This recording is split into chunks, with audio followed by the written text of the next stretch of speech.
Hey everybody, it's Mike from the Mike Wagner Show, powered by Sonic Web Studios. Visit online at sonicwebstudios.com for all your needs. Looking at a professional website without breaking your budget? Sonic Web Studios is the answer. Sonic Web Studios offers fast, affordable custom web designs that blow the competition away. Call today, 1-800-303-3960. That's 1-800-303-3960. Or email to support@sonicwebstudios.com. Mention the Mike Wagner Show, get 20% off your first project. Sonic Web Studios, take your image to the next level. Also, time to give official shout out to our official sponsor of the Mike Wagner Show, international war-wearing author Mia Molson-Zia. If you love fast-paced mysteries, you'll love Missing by Mia Molson-Zia, available on Amazon in paperback and ebook. Missing is fast-paced and intriguing with an unforgettable twist. Takes place in 4 countries, 2 strangers, 1 target, where truth is an illusion and those you love will be the first to go missing. It's available on Amazon in paperback and ebook. Missing by Mia Molson-Zia has garnered great reviews and even been endorsed by Howard celebrities, including Joanna Cassidy, Forbes Riley, and many others. So grab your copy today before it goes missing by Mia Molson-Zia, available on Amazon. Also, check out The Mike Wagner Show at themikewagnershow.com on over 30 podcast platforms, including Facebook, SoundCloud, Spreaker, Spotify, and iHeartRadio. Also, Anchor FM, iTunes, Google Play, Amazon, Audible, Apple Music, and more. Take The Mike Wagner Show on any mobile device. Subscribe to The Mike Wagner Show on the YouTube channel.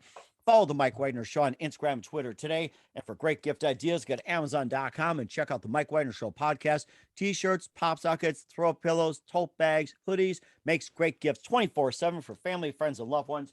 Go to Amazon.com and check out the Mike Wagner Show podcast. And for more great gift ideas, go to Amazon.com/Mia Molson-Zia for great books like Missing, Once, and Wrinkles. Also cool merchandise, T-shirts, pop sockets, hoodies, phone cases, and more. Amazon.com/Mia Molson-Zia. Check it out today. I'll support the Mike Wagner Show on Anchor FM, PayPal, the Mike Wagner Show, and you can buy me a coffee at buymeacoffee.com and click on the Mike Wagner Show. And make sure you donate today and we can use some coffee. We're here with a terrific gentleman who is a San Francisco-based singer-songwriter with a jazz-infused progressive folk sound, which is whimsy, cinematic, and uniquely takes on the heart and madness of the existential. So we'll talk about that. He's also leader of Tux with Pants, and he's a local Bay Area musician and a big influence.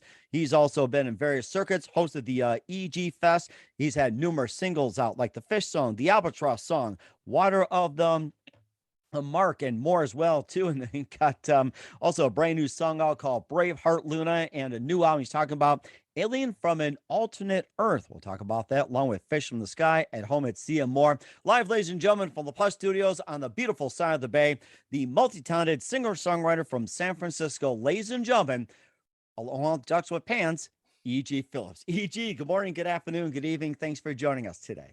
Thank you for having me, Mike. It's a pleasure to be here.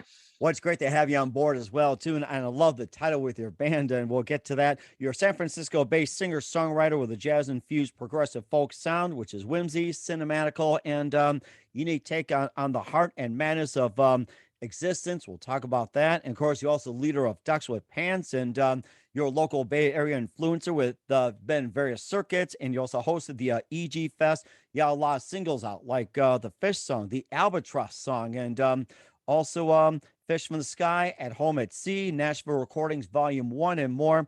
And, of course, your other releases, Till We Have Faces Again, the Octopus song, This Infertile Valley. And you have a new single that's going to be out soon, Braveheart Luna, and it's from the upcoming album, Alien from an Alternate Earth. We'll talk about that. And before we get into that, EG, tell us how I first got started. How did I first get started? Well, I've always had a fondness for music. I had a copy of Peter and the Wolf that we wore the grooves out of on the record when I was a kid, and got heavily into the Beatles when I was in high school based on my parents' record collection. Wow. As well as Tom Lehrer, of course, the 60s comedian who did political satire, who had a big influence on my stage presence. Then once I got into college, somebody introduced me to Bob Dylan, and I picked up the guitar. And, as soon as I started playing guitar, I was really more interested in creating my own songs. Mm-hmm. But I was also very shy about it. I spent a lot of time doing MIDI compositions that I sort of kept to myself and was very reluctant to share with people. It wasn't until about maybe 7 years ago I decided I would make a go at it in terms of performing at open mics and really start promoting the music and, actually finishing songs and that sort of thing. So I'm a late bloomer as far as all of that goes. But, I have a love for writing. I've always liked to write, even before I could actually write. I was doing these illustrations with speech bubbles that I would have my parents fill in the text for, and was working on these long, winding fantasy novel type of Oh, things. But I've hmm. sort of settled on the song as my chosen art form, because I also really like playing around with the harmonic stuff and different harmonic progressions. And I think that's what drew me to jazz, which I started also getting into in college. I was living near a record shop called Positively 4th Street, Mhm. obviously a Dylan reference. But I Mhm. decided, I'm going to take a stab at listening to this jazz stuff. So I picked up a copy of Kind of Blue by Miles Davis and started going to jazz concerts. And that has also had a big effect on how I think about music. And although it's not typical, a lot of people like Bob Dylan, a lot of people like Miles Davis, they like them together, but I'm probably one of the few who's decided that he is going to try and combine the two, and so use less than typical progressions that you might find in folk music as far as chords and so forth, and have that, as I call it, jazz infused folk. Hmm. That's really interesting. You talked about Miles Davis being one of the influences. What are your thoughts on his masterpiece, Bitches Brew? I mean, it's that jazz fusion stuff, and it's all very jammy. And I love the Wayne Shorter composition "Sanctuary." I actually was treated to a live rendition of it when I went to a jazz festival in Perugia, Italy. Oh, I saw wow. him, and he did a whole set, which was basically just playing "Sanctuary" for half an hour. Um, Wow. so I the fusion stuff, it's cool. I think there's a lot of different periods of Miles's repertoire, from the early stuff in the 1950s, and then that mid 60s second quintet, which is sort of out there, and it's all sort of leading up to that fantastical um, continuous stream of sound that you get with John McLaughlin and guitar, and Joe Zawinul and the keys there. So I like it all. I think it's all interesting, and it's one of those things. It's I think when you listen to the album, you'll see there are these different influences. I've got that cool jazz sound on the Octopus song, got the big band sound on Braveheart Luna, and then there's the bossa nova tune and stuff that's just a little bit different, a little spacier, uh, more ethereal. So um, I like to sort of mix it all together. And certainly Bitches Brew is one of those seminal albums. You listen to it and it just sort of captivates you.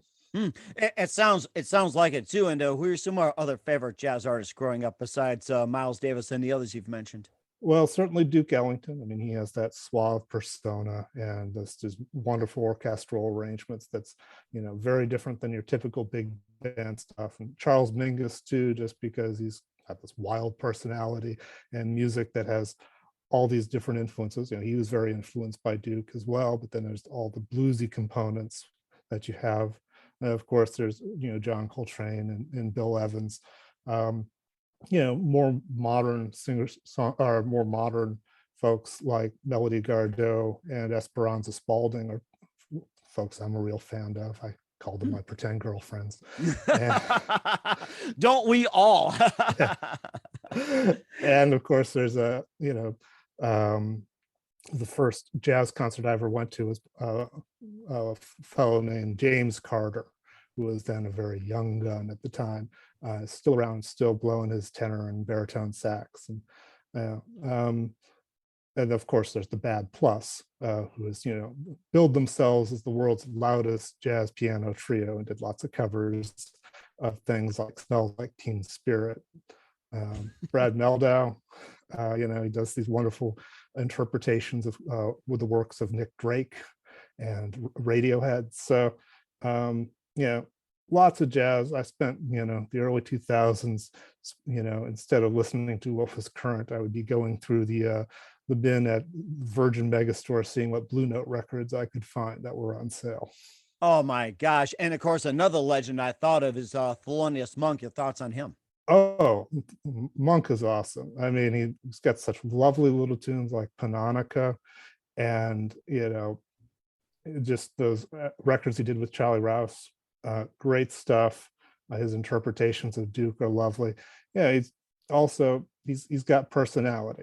You look at the way he plays the piano. He's got these like splayed fingers. It's kind of crazy, but it all works. And there's this sort of contours to his music that are a little more, shall I say, jagged or almost cubist in a way. But yeah, I have a lot of Monk recordings. I still have all my CDs. I don't really listen to them so much. They're just sort of collecting dust in the hallway, but they're a good measure of my influences as far as here's the big Mingus section, here's the big Monk section, here's all the Miles Davis. Sounds like a record store you're going to. I think you should open a record shop. I'll be glad to go through the collection. And who are some other favorite artists and singers and musicians growing up besides the ones in jazz? So I mentioned the Beatles and Bob Dylan. There's of course other singer-songwriter types like Neil Young and Leonard Cohen, Frank Zappa, of course. That was that rock and jazz influence going on, especially like his mid albums, like starting with Hot Rats and the Grand Wazoo, that really have that jazz influence going on. And stuff that was a little more contemporary to me, like the Replacements and REM. Those sorts of bands were interesting to me.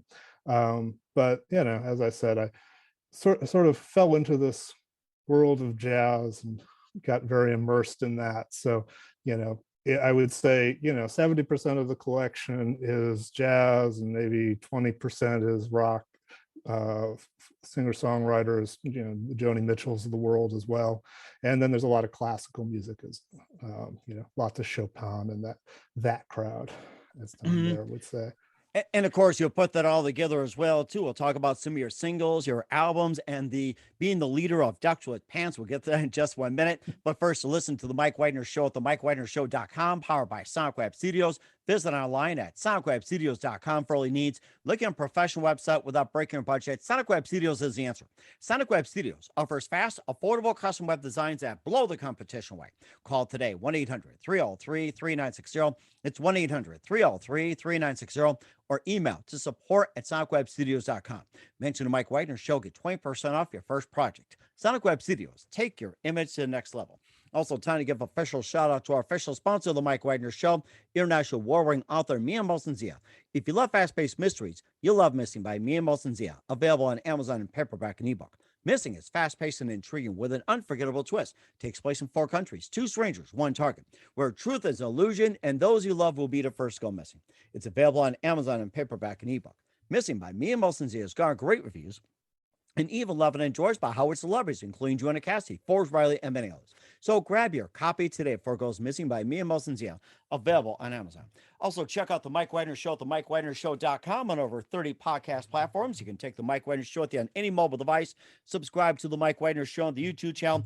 Follow us on Instagram and Twitter today. And for great gift ideas, go to amazon.com and check out the Mike Widener Show podcast. And for more great gift ideas, go to amazon.com/Mia Molson-Zia for great books like Missing, Once and Wrinkles, also t-shirts, pop sockets, hoodies, throw pillows, and more. Amazon.com/Mia Molson-Zia. Check it out today. Also support the Mike Widener Show on Anchor FM, PayPal, and the MikeWidenerShow.com. You can also buy me a coffee at buymeacoffee.com at the Mike Widener Show. Make sure you do so today. I'll be glad to have a little cup of coffee with you. We're here with San Francisco-based singer-songwriter E.G. Phillips here on the Mike Widener Show, and talked about his many influences in jazz and a little bit of folk and everything else. And he's also got a little band out there before we segue into his music, Ducks with Pants. And tell us about that. And how'd you come up with the title Ducks with Pants? That sounds amazing. Well, Ducks with Pants, it's sort of a novel marketing concept. It is what I call a fake band. So I am the sole proprietor and the last sole member of Ducks with Pants. The brainchild of it was really, I'm very interested in language. I think when you listen to my lyrics, you'll see that I have a great love for language and words. And there are certain words that have this sort of inherent funny quality to them. There used to be the vaudeville comedian Joe Penner, who became famous for his line, "Wanna buy a duck?" And the story goes that he tried that with a lot of other things as part of his act. but it was "Wanna Buy a Duck" that got the biggest laugh. So duck is this sort of inherently funny word, and pants has a similar quality. And I was sort of thinking to myself at one point, what happens if you combine two inherently funny words? Does it become exponentially funny? Hmm. And as I was, this is about the time I was started to go to open mics, and I was sketching in my little notebook, and I was sitting across from a fellow singer songwriter who I just met at the time. We didn't really know each other. His name is Sean Byron. We've since become pretty tight. In fact, he recorded one of my songs, "The Lighthouse at the End of the World," for Oh, what his wow. debut album. But I was sort of at, you're at open mic, you're sort of spending a lot of time waiting to go on yourself. So I was amusing myself by sort of picturing what Ducks with Pants would look like if I illustrated it, and at the same time trying to make Sean laugh, which of course you don't really want to do because you don't want to interrupt the other performers. But he was getting a kick out of my variations. Like, I had the Beatles crossing the street as ducks and they were carrying pants, and then I had a version of the Rolling Stone album, "Sticky Fingers," but with sticky feathers. And the ducks were coming out of the zipper of the pants, so it was. Oh my God, you make me quack up. I gotta say that you're quacking me up. But it's overall, it's sort of, like I say, a canard. It's, I'm a singer, I'm a solo performer for the most part, but I do like, when I go into the studio, imagining I have this band that is a part of the whole ensemble that's making the record. And there has been an actual edition of Ducks with Pants. At one point, I was the feature for an open mic, and given the fact it was in a bar, it's kind of, I should have a real band with me so people pay attention. And we did another gig after that, but then I discovered actually having a band has the disadvantages of you have to keep it together. So the fake band works out a lot better in the long run. Hmm. That's rather interesting too. I also noticed on the website you have like all kinds of paintings with ducks. Yeah, I haven't done as much painting recently as I'd like, but it's been, something I like to do is mess around with the acrylics, and a large part of my oeuvre is ducks with pants, not necessarily in them. This is very important. There are multiple ducks with the pants, not necessarily in them, which turns out to be a saving grace, believe it or not. But it does give you some other artistic possibilities, such as the pants can be hanging a clothesline in the background, or they can be absconding with the pants, as they were with the Abbey Road illustration that I did that later did become a painting. So and it is certainly something that other people have latched on to. And I got a friend of mine who was at one point an open mic host, and then also played on my album and played as part of the EG Fest show. We can talk about that a bit.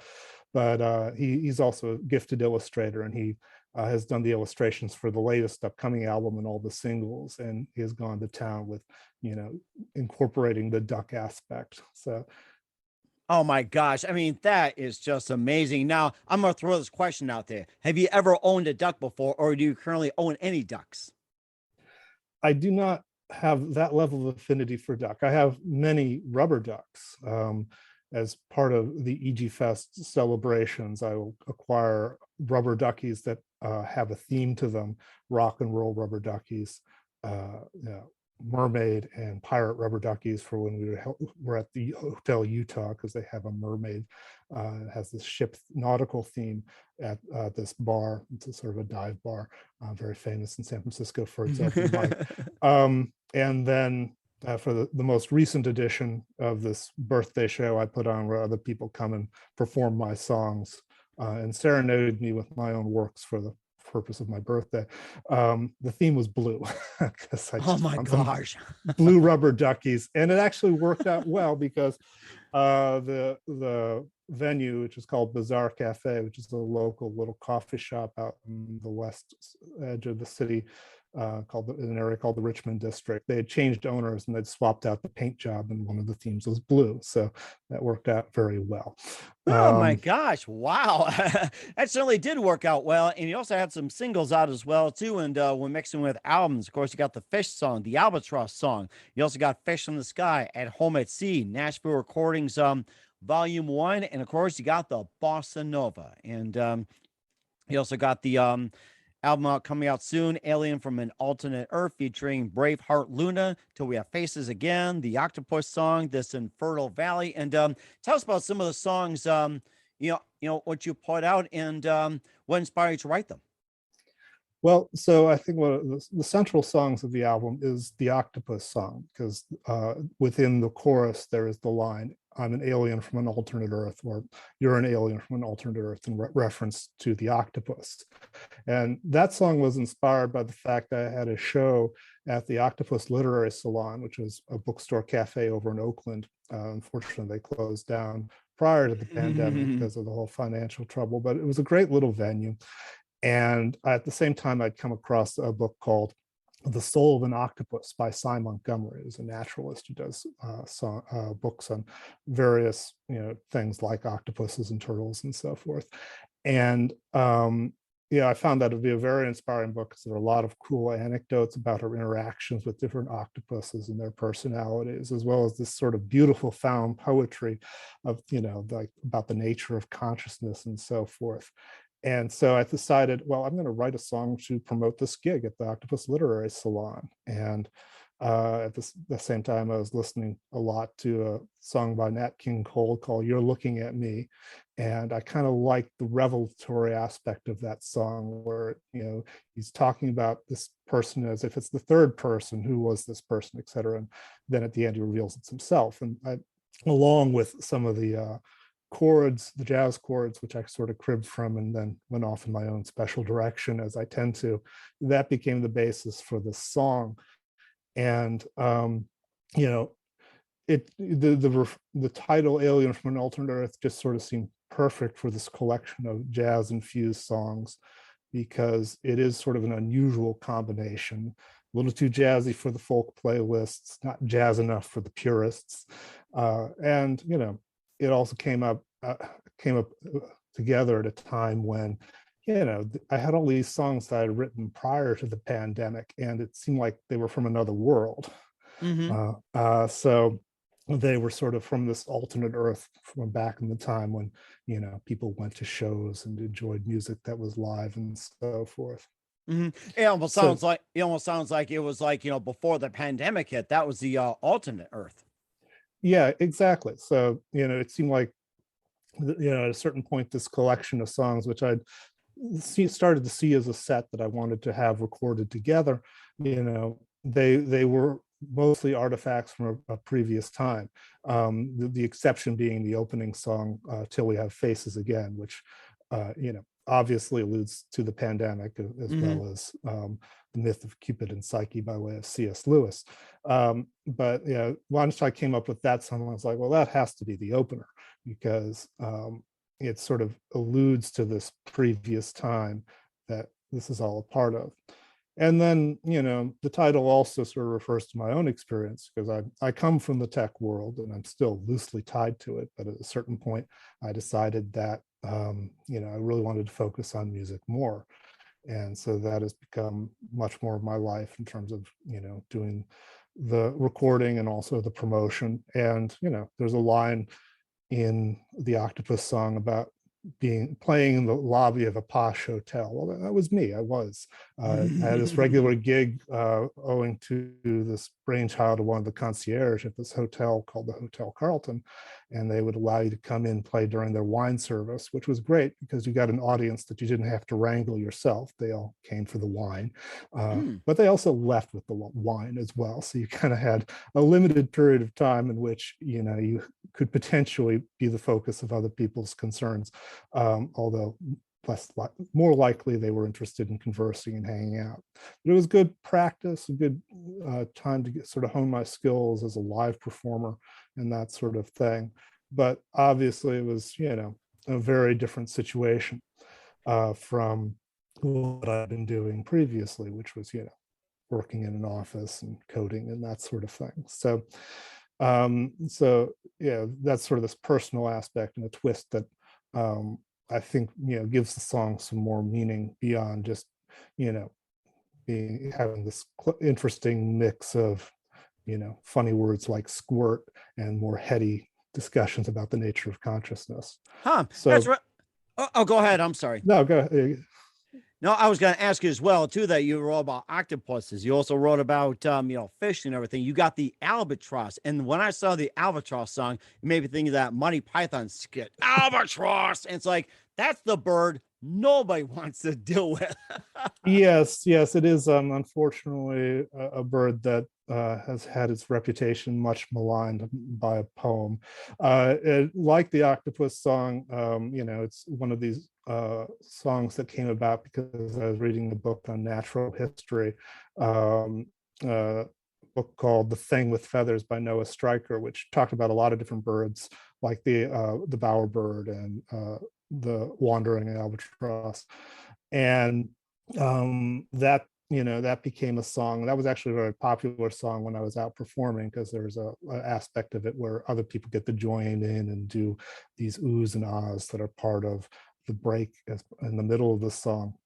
And interestingly enough, it was also another case where it's an animal name plus the word song, and I used the words from the chorus, which the full chorus is, when you're with an albatross, don't you know you can't get lost? Because you're never truly lost when you are at home at sea. So home at sea just seemed like the natural, or at home at sea became the natural title for the album that was featured on. And likewise, the tradition even goes back to Fish from the Sky, which isn't quite an exact quote from the Fish song, but that's another popular song of mine. It's actually been recorded by another artist. His name is Ken Newman. He'll be releasing that as part of his upcoming album, which is coming out a couple days after mine.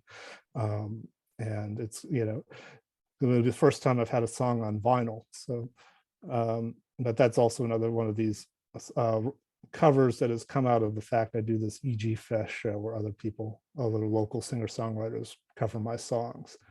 Oh yeah, the EG Fest. We forgot to mention that. Tell us about that, and how did that get started? It sounds like a really big event for you, the EG Fest. Well, yeah, it's I back in the day, it's actually 30 years ago now, because Bob Dylan recently had his 60th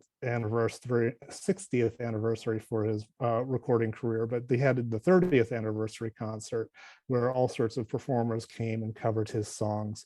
And so you had Mary Chapin Carpenter and Neil Young and this whole Lou Reed, all these different artists coming together and playing songs of Bob Dylan.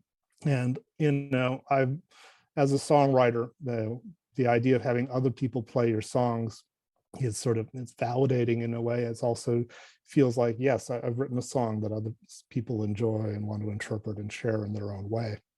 And so I had this clever idea that I would ask people to do this for my birthday, because it was a gift that musicians could afford, and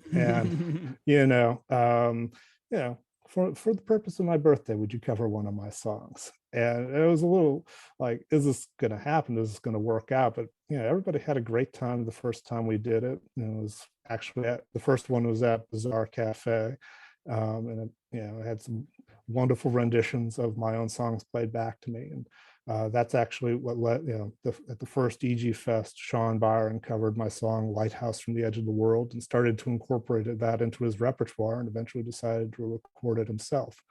And I managed to keep it going, doing it at different venues around the city here in San Francisco, at the Lost Church and the Hotel Utah, and another venue called the Secret Garden.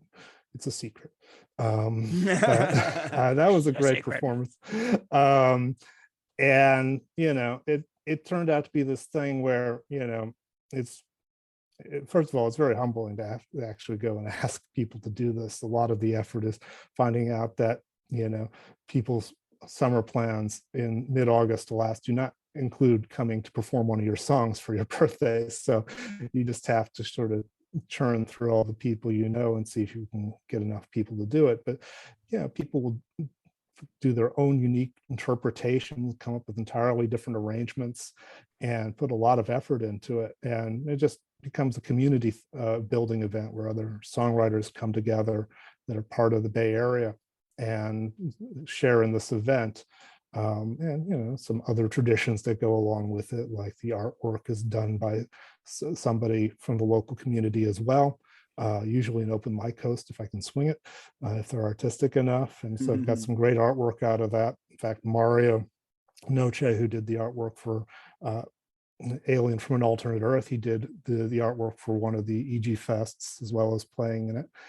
And the cake gets based on that artwork, so you get one of these printable cakes. And nice, you make me hungry for one. And it's fun, and some people just sort of muddle through as best they can. It's not something where I expect people to put a lot of effort into it, and then other people do these sort of grandiose interpretations. And so it's really cool. Obviously, it's become more of a mostly annual event because we didn't do it during the pandemic. But I did manage to do it this past August, and it happened again. And I'm always kind of amazed that I get people to participate in this crazy idea of mine.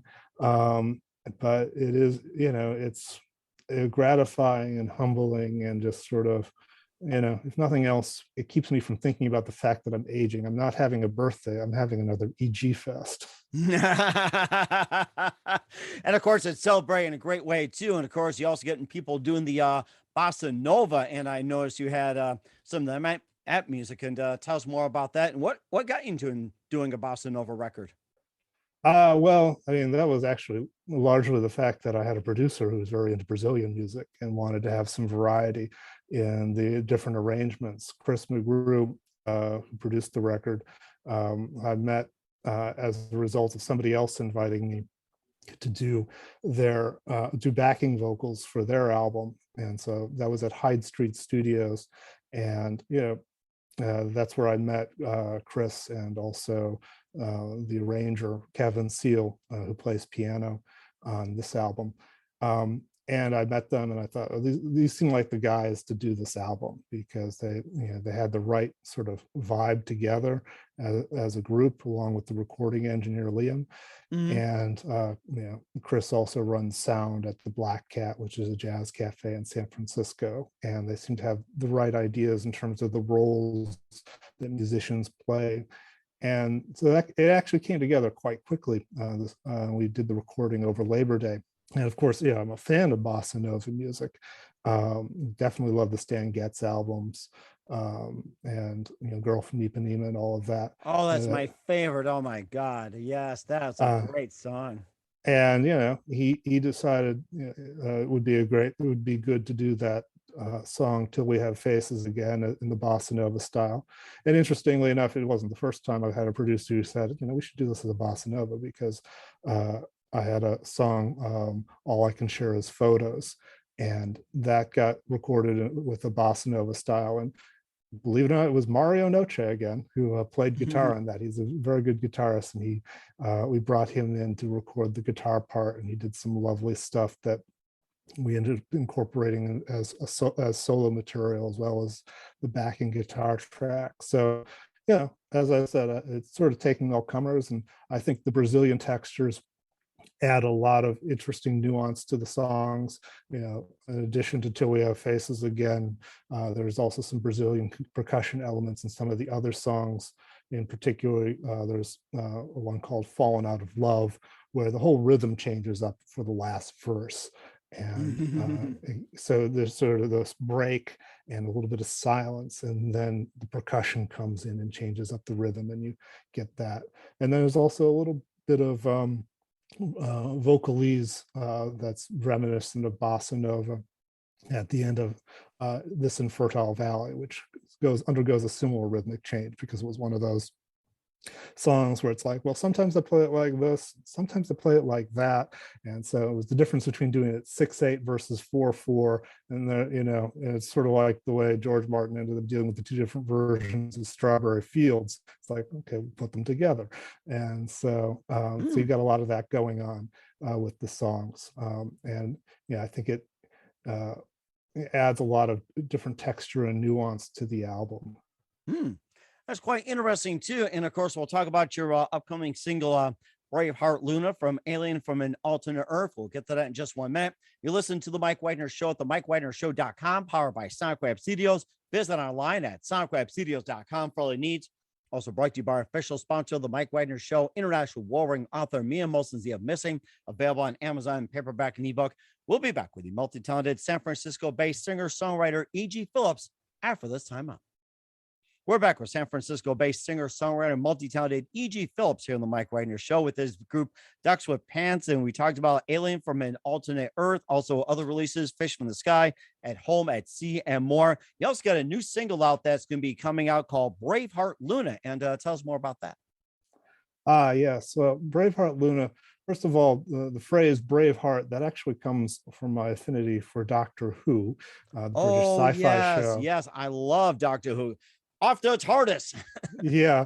So and I was a fan growing up in the early 80s, to show my age. You know, they just brought in the fifth Doctor, Peter Davison, and he had this phrase that he'd occasionally say to his companion, Tegan, Braveheart, Tegan. And that became sort of a catchphrase that they used throughout his tenure.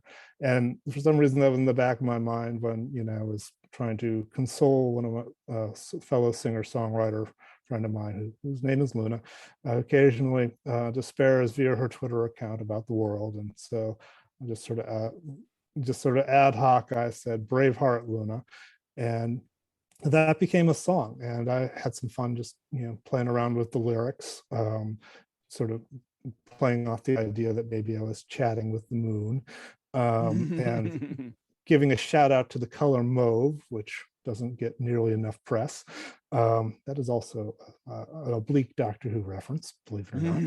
And you know, and just compositionally, it was fun. I was doing something called a line cliche, where you have the same chord, but you change the bass line going up, which is a very Beatles thing to do.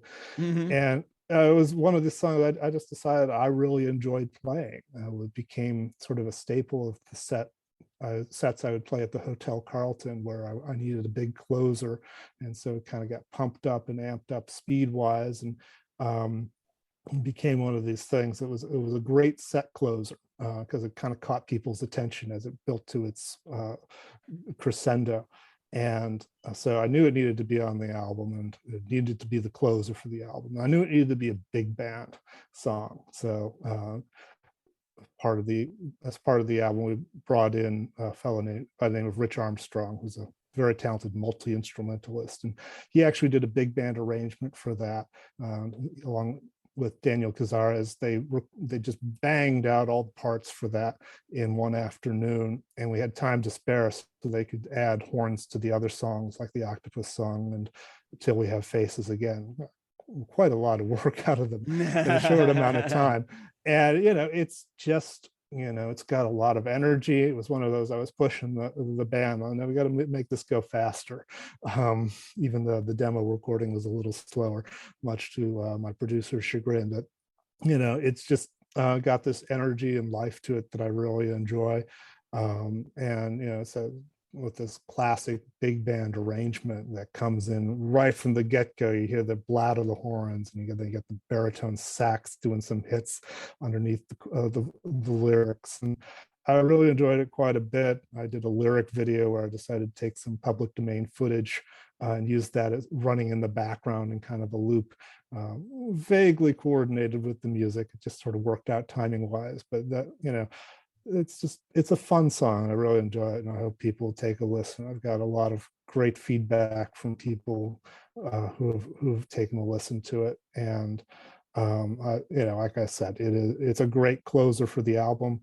And the thing about it that I really like is, after I hear that song, I want to go back to the beginning, which is Till We Have Faces Again, and start it again, which, you know, that's the coup de grace as far as a closer for an album. I wanted to go back to the beginning. And certainly amazing as well, too. Where can we find your latest Braveheart Luna, also latest release, Alien from an Alternate Earth, and all your music at? Where can we find them? Well, I am, of course, on all the streaming services. You can find me as E.G. Phillips on Spotify and Apple Music and Amazon, and egphillips.bandcamp.com. You can also find me through my website, which is duckswithpants.com, and you can find me on all the social media as @duckswithpants. And once again, that's multiple ducks with the pants. not necessarily in them. So yeah, give me some spins, add me to your playlist, share me with your friends, and you know, the full album comes out April 22nd, which happens to be Earth Day, or Alien from an Alternate Earth Day, if you are so inclined. Or along lines of Doctor Who as well, too, having a little Braveheart. So we're here with singer-songwriter from San Francisco, E.G. Phillips, here on the Mike Wagner Show. E.G., a very big thank you for your time. You've been totally amazing, and looking forward to having you again soon. Just a few more minutes here. And who do you consider what can we expect from you in 2022 and beyond, E.G.? Well, I do actually have another EP in the works. I actually started it before I started this album, but it's a collection of songs that I've been working on with the same producer who worked on my previous EP, Nashville Recordings Volume 1. His name is Kenny Schick, and he is based out of East Nashville. And so he does most of the accompanying tracks, and then there's the vocal parts. There's actually a little crossover from Alien from an Alternate Earth as one of the backing singers on This Infertile Valley will also be on one of the songs on this new EP, which is called Mental Maps. And truth be told, I sort of see them as parts 1 and 2 of the same set of songs. It's just that one felt like it was more folk rock, which is what Mental Maps will be, versus one was more jazz, which is what Alien from an Alternate Earth will be. So trying to wrap up all the production on that and get the songs mastered so I can continue my release cadence, because Spotify wants us just to be content machines, keep pumping out new music. But that'll be coming out, and I'm starting to be more active playing out a bit. I have actually one more performance at the Marsh Theater in San Francisco on Valencia Street as part of Monday Night Marsh, sort of dipping my toes into the water in this sort of smaller venue, but it's a great little theater, and I'm part of an ensemble of some other performers starting to put together their sets.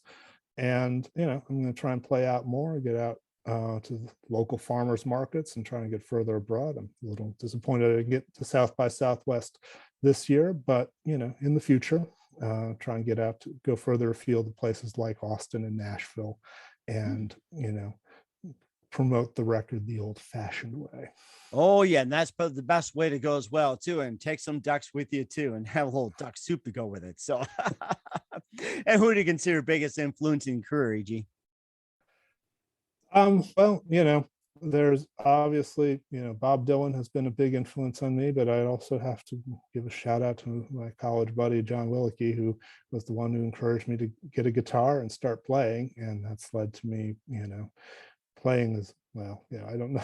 I'm not the greatest instrumentalist in the world, and sometimes I'd rather just delegate all of that if I can, but it certainly has led me down this path to creating music and, combining not only my love for literature and lyrics and writing, but also, just experimenting around and doing stuff that, one of the more gratifying aspects of this past album is just how much the other musicians, these professionals, these pros that I brought in, how much they enjoyed, playing these tunes that I'd created.